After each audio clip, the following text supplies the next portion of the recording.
Kto je len trochu srdcom motorista, vie, prečo sa už rok jazdí do Orechovej Potône.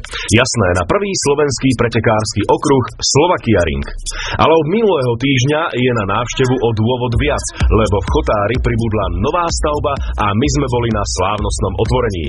Postavili ju za pol roka na ploche 5 hektárov a denne sa tu môže školiť až 100 vodičov.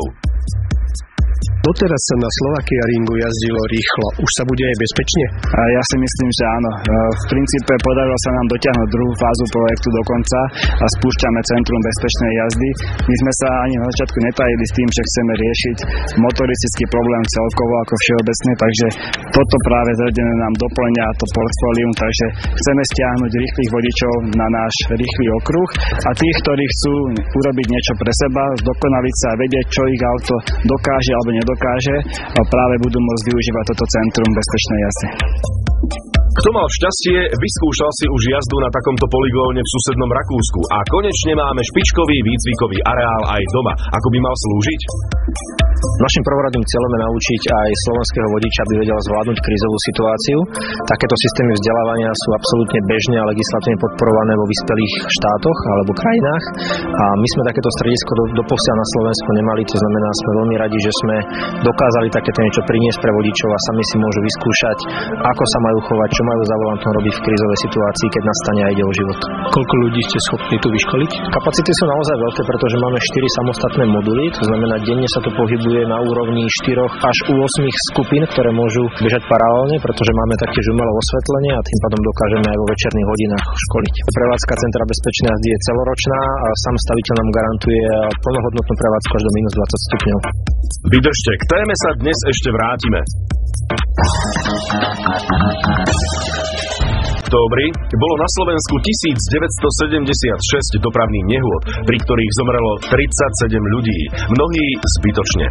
Aj o tom sa hovorilo na medzinárodnom odbornom seminári, ktorý bol na Slovakia Ringu v deň slávnostného otvorenia nového Centra bezpečnej jazdy.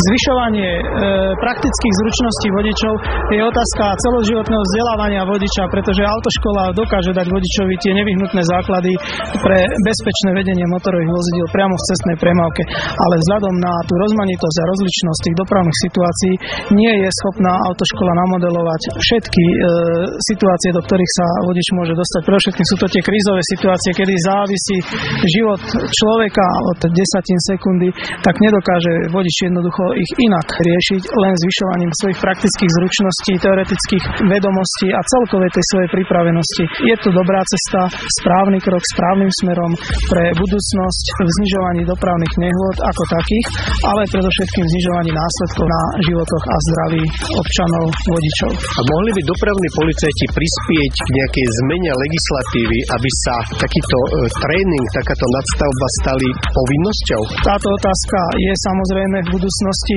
aktuálna, zaujímavá. Myslím si, že sa ňou už zaoberáme do určitej miery aj dnes, ale závisí to samozrejme od spolupráce a od celkovej koncepcie vzdelávania vodičov ako také a tu už musíme taký nejaký legislatívny súlad nájsť aj s vôľou gestora, ktorým je Ministerstvo dopravy, pošt a telekomunikácií Slovenskej republiky.